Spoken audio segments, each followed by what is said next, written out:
Hi guys, magandang hapon sa inyong lahat. This is Lester. Welcome po sa aking mini vlog. So ngayong araw ay mag-harvest tayo ng fresh brown egg dito sa aming backyard. Okay? So may dala ako ditong maliit na planggana at dito ko ilalagay yung itlog na ma-harvest ko. Tara, samahan nyo ako. Harvest tayo ng itlog. So hapon na, last 3 pasado na, 3:30 na. So kailangan na natin kunin yung itlog nila.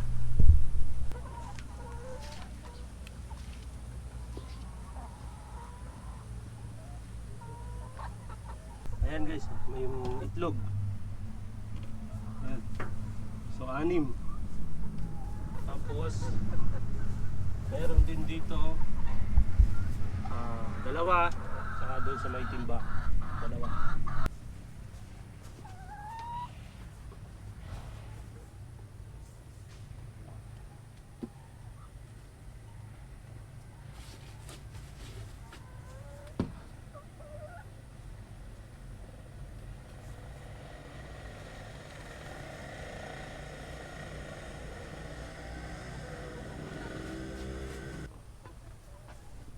Excuse muna.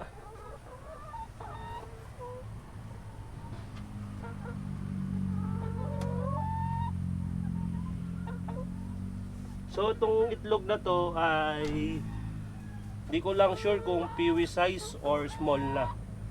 Okay. So, gumawa din kami ng additional na gawa sa lata na may kusot na pinagtistisan ng kahoy na additional pugaran.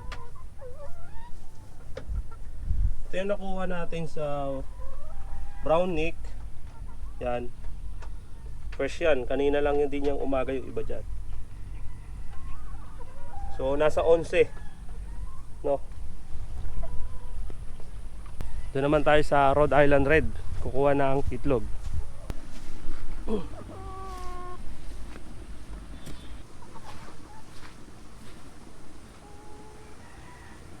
Kulungan na Rhode Island Red. So bali yung 8 inahin na yan ay lahat sila nangingitlog na.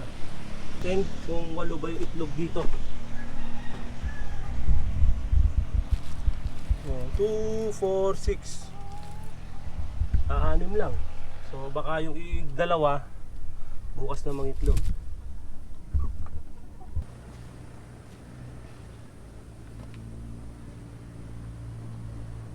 Okay, nakuha na natin lahat ng itlog. So, ayan yung sa Rhode Island Red, 6 plus sa brown neck na 11. So, ang total niya ay 17 pieces. Mas malalaki na yung Rhode Island Red na itlog kasi mas nauna silang ng itlog compared do sa brown neck, no? Okay.